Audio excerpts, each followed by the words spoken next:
Bukele pone en marcha lo que hace que realmente empiecen a bajar los alimentos, una masiva reducción de aranceles. Vamos a hablar de todo ello.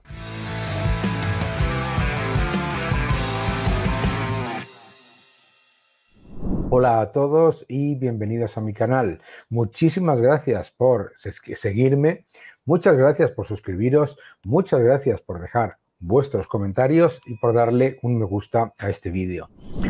Hace poco tiempo hice un vídeo en mi canal que os recomiendo que veáis, en el que comentaba sobre la reacción de la comunidad liberal a unos comentarios que había hecho el presidente Bukele sobre la reducción de precios. Se generó una polémica innecesaria porque daba la impresión de que Bukele hablaba de controles de precios cuando no hablaba de eso, y por lo tanto lo que hicimos fue pues desgranar lo que realmente decía y desgranar los problemas de El Salvador. ¿Cuáles son los problemas de El Salvador y por qué es importante lo que acaba de anunciar? Acompañadme. Muy bien, pues lo que podéis ver es que ha dejado un mensaje y en las redes sociales y también un comunicado oficial en el que dice: hoy enviaré una propuesta para suspender todos los aranceles a todos los productos de la canasta básica ampliada, así como a otros 70 productos alimenticios por un periodo de 10 años. Lo dice en español y en inglés.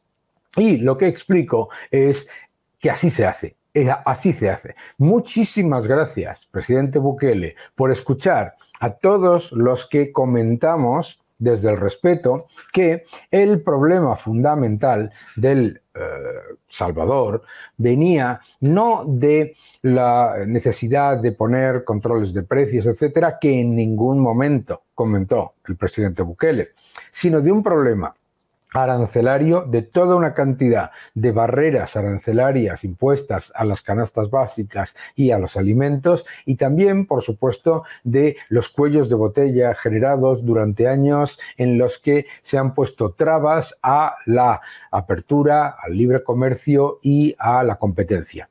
Al final, la realidad es exactamente esa. El presidente Bukele propone suspender los aranceles a los productos de la canasta básica durante 10 años. En mi opinión, una gran idea, y mejor si los suspende durante para siempre, ¿no? De acuerdo. Y lo dice además que de una manera que me parece absolutamente esencial. Lo dice, vamos a ver. Asumió el pasado 1 de junio un segundo mandato, de acuerdo, consecutivo, y prometió sanar la economía tras curar al país del cáncer de la violencia generada por los grupos de pandillas. Ahora que ya arreglamos lo más urgente, que era la seguridad, vamos a enfocarnos de lleno en los problemas importantes, empezando por la economía. La economía es actualmente la mayor preocupación para los salvadoreños, según una reciente encuesta del Instituto Universitario de Opinión Pública. El 73,7% de la población considera que el principal problema del país está relacionado con factores económicos, ¿de acuerdo? Y esto es, yo creo, algo clave. ¿Por qué? Primero, se critica muchísimo a Bukele y a la administración de Bukele, curiosamente por la misma gente que se calla ante el fracaso de Cuba, el fracaso de Venezuela, el fracaso de Nicaragua, etcétera, etcétera. Es decir, lo que se está intentando básicamente es torpedear la labor. Es verdad que ha aumentado la canasta básica y los precios en El Salvador, pero es también absolutamente alucinante que lo que nos damos cuenta es que la canasta básica ha aumentado un 3,5% en 2023 y otro 3,5% esperado en el año 2024. Estamos hablando, mis queridos amigos, de una inflación en el índice de alimentos y en la canasta básica muy inferior a la de países que todo este grupo de economistas cercanos a los gobiernos y del entorno socialista se callan, ¿eh? Una inflación mucho más baja, por supuesto, que la de Brasil en cuanto a alimentos, que la de incluso de España, ¿no? Es importante entender eso. ¿Por qué? Porque lo que tiene El Salvador ahora mismo es un reto muy significativo. Veréis, el reto es el siguiente. La economía salvadoreña va a crecer entre un 3,5 y un 4% en el año 2024. Está muy bien, por encima de la media de América Latina y no por encima, sino muy por encima de la media de cualquiera de las economías socialistas que esta gente jalea.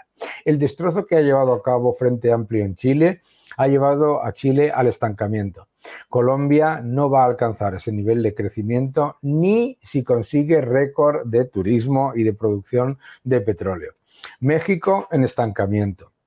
Tienes, por supuesto, desastre económico e inflacionario en Cuba, en Venezuela, en Nicaragua, esos paraísos socialistas de los que no dicen nada. Y te dicen que el fracaso económico de Bukele es un crecimiento del 3 y pico por ciento, que es prácticamente el doble de lo que va a crecer la región en este año, ¿no? Entonces es alucinante este tipo de críticas y sobre todo es alucinante que se genere esta animadversión por parte del entorno de la comunidad liberal. Vamos a ver, está muy bien ser crítico, yo creo que todos debemos ser críticos con aquello que no nos gusta, pero es importante recordar lo que mostraba yo en aquel vídeo, que no decía el presidente Bukele que había que imponer controles de precios.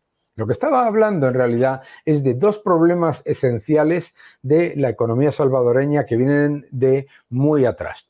Número uno, la generación de una serie de limitaciones tanto arancelarias como comerciales que hacían ya desde la época de Cristiani que en El Salvador hubiese un grupo muy pequeño de suministradores, distribuidores que, digamos, que tenían una capacidad de tomar poder dentro del mercado que no es lo lógico en un entorno de libre competencia.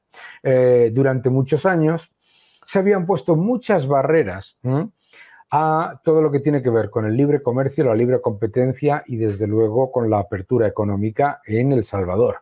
Y entre ellas estaban las barreras arancelarias. Ojo, estas barreras arancelarias que se habían puesto además desde un punto de vista confiscatorio y recaudatorio por parte de los gobiernos, ¿de acuerdo? Es decir, sube los precios de los alimentos, hace más difícil lo que es la importación de alimentos básicos a El Salvador y encima el gobierno se lucra, muy típico de la visión socialista y de la visión recaudatoria de la economía. Pues bien, me parece absolutamente clave empezar a tomar decisiones desde el punto de vista de lo que puede hacer el Estado sobre los errores cometidos por el Estado. No puede darse un monopolio extractivo si no lo permite el Estado. Es imposible. No puede haber un monopolio que lleve a cabo subidas de precios injustificadas si no hay un Estado detrás que hace dos cosas. Permitir que ese monopolio suba los precios de manera extraordinaria y segundo, impedir la competencia que bajaría los precios en el momento en el que viese que hay una empresa que está vendiendo demasiado caro. Esto es importante entenderlo.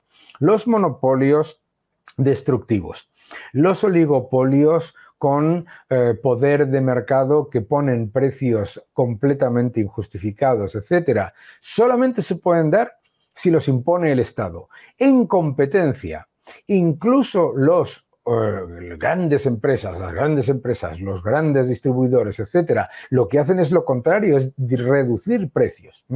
El sistema económico que hay y sobre todo la libre competencia y el libre mercado llevan siempre a que un entorno como es el de la alimentación sea extremadamente competitivo con márgenes muy pequeños y por lo tanto haya un extremado nivel de apertura y de, digamos, transparencia absoluta. Entonces, a mí me parece esencial entender que la solución a los retos del mercado de alimentos en El Salvador viene de primero eliminar las trabas burocráticas, arancelarias e impositivas del gobierno, absolutamente clave, que suben los precios y se lucran de las dificultades.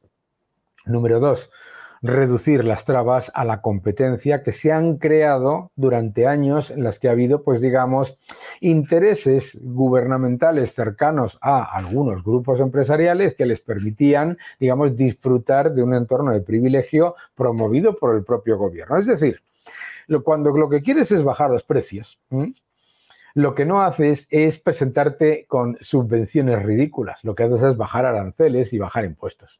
Cuando lo que quieres es mejorar la situación económica, lo que haces es mejorar la competencia y mejorar la libertad económica, como se está intentando hacer en El Salvador, no lo contrario. Un político populista, socialista, habría ido y dicho: no se preocupen, yo voy a dar subvenciones a los alimentos. ¿Y qué es lo que hubiera hecho? Uno, sube los precios de los alimentos, se lucra con los aranceles y los impuestos y después dice que te da una subvención. ¿Y con qué te da esa subvención? O endeudándose o imprimiendo dinero. ¿Veis el truco? En realidad lo estás pagando tú en mayor inflación futura, sí o sí. Esa es la clave. La clave es entender que el gobierno no te da nada que no te quite de otra manera.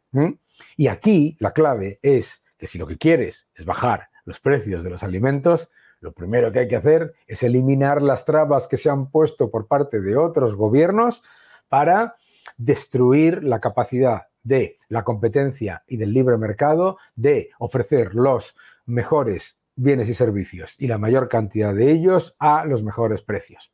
He aquí la lección.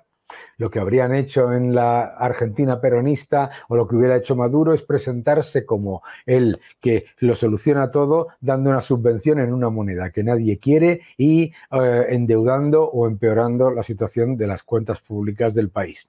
La solución para empezar a bajar los precios es empezar a reducir las barreras estatales. Así de claro.